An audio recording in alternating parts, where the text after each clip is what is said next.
Salut à tous, j'espère que vous allez bien, bienvenue dans une nouvelle vidéo. Ça fait trop longtemps que je n'ai pas filmé ce style de vidéo. Donc aujourd'hui je vous filme une vidéo meal prep. J'ai envie de cuisiner mais j'ai pas envie de cuisiner en semaine, c'est très particulier. C'est à dire que j'ai envie d'avoir du temps pour cuisiner et pas que ce soit la course en semaine, parce que chez moi la course, enfin chez moi la semaine c'est souvent la course. Du coup on est dimanche matin, il est 10 h. Je pense que je vais pouvoir commencer quelques petites préparations. Je n'ai aucune idée de ce que je vais préparer. Enfin aucune idée. Si, quand même un petit peu, je sais un petit peu ce que j'ai dans les placards, mais je ne sais pas exactement tout ce que je vais préparer. Je sais qu'il va y avoir des cannelloni ricotta épinards et de la soupe.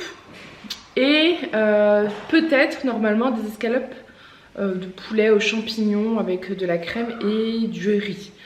Voilà, et ensuite pour le reste ce sera improvisation totale. Mais j'ai très envie d'avoir des repas de prêt pour la semaine, pour le début de semaine.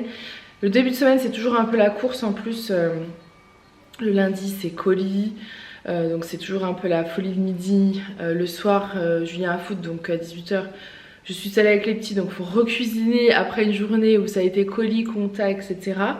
Le mardi je fume les nouveautés, donc souvent le midi je vais pas m'arrêter de faire à manger, donc c'est pareil, il faut cuisiner, ça prend du temps, etc. Donc je me dis, si j'ai déjà des repas d'avance, ça peut me faciliter la vie. Le jeudi c'est un peu plus cool, et le vendredi normalement c'est un peu plus tranquille. Et le samedi aussi. Donc vaut mieux commencer des meal prep et se dire, ben voilà, comme ça le lundi, mardi, mercredi, je peux commencer à manger sereinement et à travailler sereinement, attaquer ma nouvelle semaine. Et voilà, donc c'est parti, je vous montre ce que je prépare et on verra bien le résultat.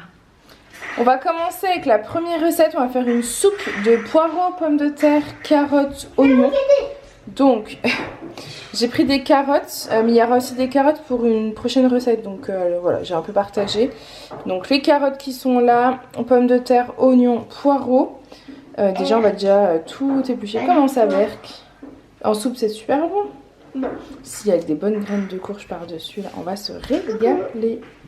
Donc là je viens d'éplucher mes deux pommes de terre et je viens de les laver. Je vais les couper pour pouvoir les mettre en fait dans mon cookéo. Ça va cuire en cuisson sous pression en fait ma soupe.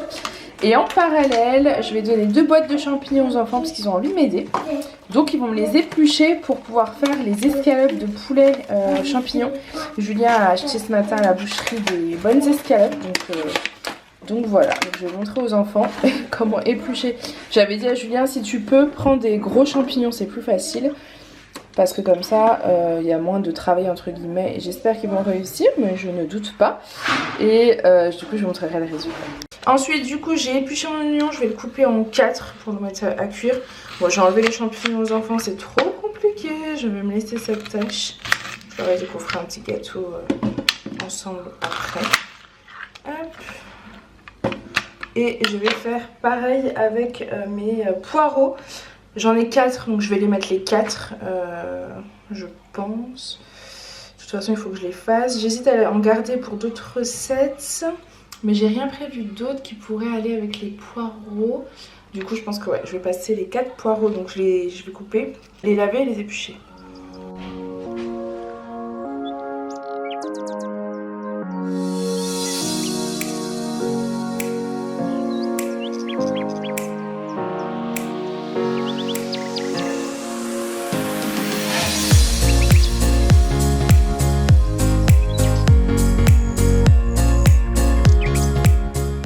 Bon, quand je vous dis que je fais tout au feeling, j'ai décidé de rajouter un oignon, parce qu'il y a beau dire, mais les oignons, c'est tellement bon pour la santé qu'il ne faut pas s'en priver. Donc je me rajoute un oignon et je vais rajouter aussi 2 gousses d'ail. Et ensuite ce sera place à mes petites carottes que je vais donc éplucher et couper.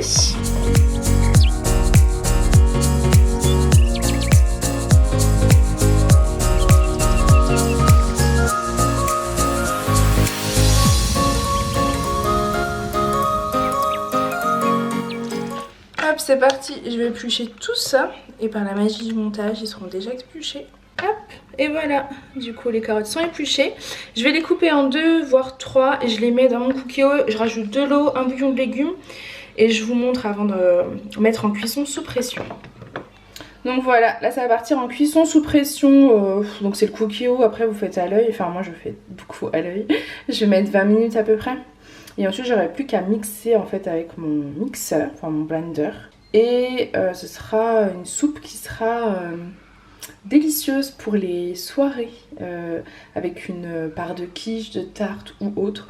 Voilà, les petits ils adorent, donc on va pas s'en priver. Regardez-moi tous ces petits légumes. Ouais, je suis en train de vous filmer une casserole vide. Non, je vais mettre de l'eau à bouillir en parallèle pour faire du riz. En fait, il faut vraiment utiliser chaque seconde, chaque minute pour gagner un maximum de temps finalement. Là, pendant que la soupe est en train de cuire, je vais aller éplucher, couper mes champignons. Et ensuite, je vais pouvoir donc préparer mes escalopes. Voilà, et comme ça, dès que l'eau bouge, je peux mettre le riz. Enfin voilà, il faut vraiment essayer de gagner du temps dès que possible. On va dire ça comme ça.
Bon, j'ai dû un peu me dépêcher parce qu'en fait j'ai mis le beurre, j'ai allumé le gaz et ensuite il fallait que je me dépêche. Donc j'ai coupé 2 escalopes, c'était 2 belles escalopes de la boucherie. Donc elles étaient énormes, donc vous voyez ça fait tout ça, je les ai coupées un petit bout. Je vais venir faire dorer en fait mon poulet tranquillement et ensuite je vais y rajouter mes champignons. Je vais mettre 1 ou 2 gousses d'ail, je ne sais pas encore. Et j'ai pas de persil, par contre j'ai un petit peu de coriandre. Alors j'en ai pas énormément mais j'en ai un petit peu. Donc je vais mettre aussi la coriandre. Et je vais laisser en fait avec du sel, du poivre. Et ensuite je mettrai la crème. Je vais vous montrer en fait au fur et à mesure. Mais tout d'abord je trouve que ce qui est meilleur quand on fait du poulet, escalope et tout, c'est que ce soit un peu grillé. Donc je laisse un peu griller avant de mettre la suite. Surtout que les champignons, tout ça, ça va réduire assez vite. Donc on n'est pas pressé. Et entre temps j'ai aussi mis mon riz. Voilà, comme ça on ne perd pas de temps. Le riz est en train de cuire. Et je vais préparer mes cannelloni ricotta épinards en parallèle. Donc voilà, j'ai rajouté mes petits champignons, ma coriandre et une gousse d'ail finalement. J'en ai mis qu'une, je me suis dit que ça devrait être suffisant. Je vais laisser revenir, on va essayer de réduire tout doucement avant de mettre la crème. Donc ça prend le temps. Vous voyez là, coriandre, l'ail, ça sent bon en tout cas. Sel, poivre aussi. Hein. Bon, le poulet ça continue de réduire, vous voyez. J'attends encore un petit peu avant de mettre la crème. J'attends vraiment que les champignons réduisent, que le poulet soit bien cuit. Et ensuite je pourrais rajouter ma crème. Et de ce côté là ma soupe est prête, enfin mes légumes sont prêts. Je vais les mettre du coup dans mon blender et je vais blender tout simplement. Alors je mets pas toute l'eau, hein. Moi je prends toujours hop, ça pour égoutter un maximum parce qu'en fait les légumes sont déjà pleins d'eau. Donc c'est pas intéressant de rajouter, moi je veux bien que ce soit velouté. Non mais regardez-moi cette soupe, elle vous donne pas envie. Alors je sais pas si vous voyez bien la bonne couleur. Alors elle n'est pas totalement orange comme d'habitude. Elle est un petit peu plus verte parce qu'il y a pas mal de poireaux. Mais elle me donne trop envie. Manger ça avec une part de tarte, c'est un régal. Bon, changement de programme. Comme il est déjà 1h moins 10 et que les petits vont pas tarder à manger et aller à la sieste. On est dimanche, on traîne un peu, j'avoue. Julien est parti au foot, donc c'est un peu la course. Du coup, ils voulaient faire le crumble de pommes avec moi. Ce que je vais faire, c'est que je vais éplucher, couper mes pommes. Elles sont toutes petites, je pense qu'on s'en rend pas compte. J'ai été les cueillir dans le jardin tout à l'heure. Voilà, je pense que vous voyez, elles sont toutes minuscules. Donc clairement j'en aurais pas assez, elles étaient assez abîmées donc j'ai pas pu en prendre plus. Ce que je vais faire quand je sais comme ça, moi je mixe avec des compotes en fait, tout simplement. Donc ça va être un peu compote, un peu pomme et ça sera très bien. Et ensuite on va faire la pâte à crumble en fait dans le monsieur cuisine. Ceux qui vont en mettre, ils vont être contents, ils vont goûter. Ensuite on va pouvoir passer nous à table et je continuerai tout à l'heure parce que ça prend du temps de filmer en fait et de montrer aussi. Donc je verrai si j'arrive à tout faire. J'avoue, je ne sais pas du tout. Là pour le moment, j'ai fait donc le riz, la soupe, le poulet aux champignons. Et là, je vais faire le crumble. Ensuite, on mange. Nous, on fait notre pause repas du midi. Donc on va manger des lasagnes. Et ensuite, eh ben, écoutez, ce sera la surprise si j'arrive à continuer. Donc on a coupé les petites pommes. Je vous avoue, il n'y en avait pas beaucoup. Donc ensuite, on a rajouté les compotes. Voilà, ça va donner quelque chose comme ça. Je suis même pas sûre qu'il y ait assez de compote. On va peut-être rajouter encore une compote. Et ensuite je vais mettre un tout petit peu de sucre par dessus parce que c'est des compotes sans sucre et les pommes sont assez acides. Et un peu de cannelle. Voilà. Et ensuite on va faire la pâte au monsieur cuisine. On va utiliser donc du beurre, du sucre et de la farine. Donc là je vais rajouter un tout petit peu de sucre, un peu de cannelle et qu'on va aller s'occuper de la pâte.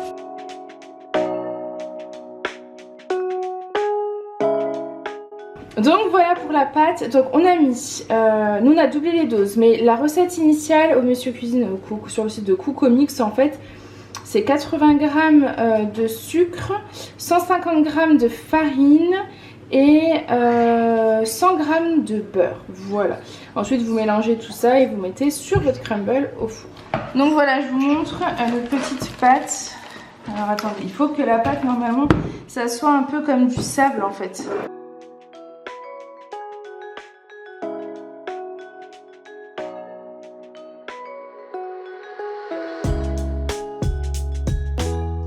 Donc vous voyez, moi je joue toujours les quantités parce que je trouve que sinon ça fait très...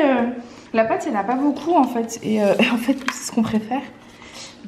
Et ça peut partir au four. Je pense qu'on va se régaler pour le goûter. Bon, on vient de finir le repas, les enfants finissent de débarrasser. Je vais laver donc tout ça pour faire une purée de pommes de terre carottes que je viens d'éplucher pendant qu'ils finissaient leur repas. Et que je vais faire à cuire en fait au monsieur cuisine. Donc monsieur cuisine, c'est pour ceux qui ne connaissent pas, c'est le robot de Lidl. Donc c'est en résumé une imitation du Thermomix. Moi ça me convient très bien et c'est surtout pas le même tarif que Thermomix. Donc je vais faire ça, je vais les laver, couper et les mettre dans le monsieur cuisine. Le crumble est toujours en train de cuire. Ensuite je vais coucher les petits à la sieste parce qu'on est dimanche et le dimanche c'est sieste, surtout vu la semaine qu'on a eue. Et ensuite il me restera donc les cannelloni ricotta épinards et la tarte chèvre épinard à faire. Voilà, et ensuite j'aurais fini, je vous avoue là je commence un petit peu à fatiguer. Donc voilà, ça part en cuisson, j'ai mis du lait et du sel. Bon moi je vais commencer ma tarte chèvre épinard. Finalement je ferai pas de cannelloni ricotta épinard pour deux bonnes raisons. Deux bonnes raisons. La première, je vous avoue que je suis épuisée.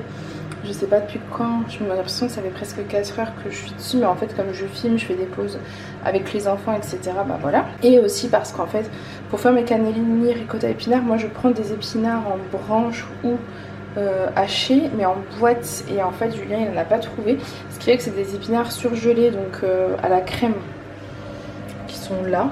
Et du coup je pense que ce sera pas top mélangé à la ricotta, vu qu'il y a de la crème, je sais pas à voir. Mais en tout cas je vais déjà faire ma tarte chèvre épinard et je pense que je mettrai le reste d'épinards dans une boîte. En fait ça fera des légumes prêts à consommer avec un féculent et ce sera très bien. On a du poisson, enfin voilà, on peut mettre après une viande, une protéine, un poisson, peu importe. Je pense que ce sera déjà pas mal. Et les cannelloni ricotta épinards, je pense qu'on les fera du coup la semaine prochaine. Ou alors je laisse la partie d'épinards cuite en plus dans une boîte et si j'ai le courage, dans la semaine je me les fais, voilà. Mais j'avoue que le fait que ce soit la crème, je suis pas sûre, j'ai un petit doute. Donc là j'ai mis une petite base de sauce tomate basilic. Ensuite je vais mettre des épinards, je vais rajouter encore de la sauce tomate basilic et je mets des petites tranches de chèvre par dessus. D'habitude du coup c'est pas du tout à la crème, donc je sais pas ce que ça va donner. Dans tous les cas je me dis que ça reste une tarte épinards, chèvre, sauce tomate, ça peut pas être mauvais. D'habitude je fais pas comme ça, je me dis. Vu que c'est des en branche, d'habitude ils sont assez secs quoi, donc c'est facile. Mais là j'avoue, puis en plus du coup j'ai fait comme d'habitude, donc j'ai pas pris de plat. Ouais, je sais pas du tout. On va voir le rendu. Un petit doute. En tout cas, ce sera pas mauvais. Hein. Ça sera peut-être pas aussi bon que d'habitude.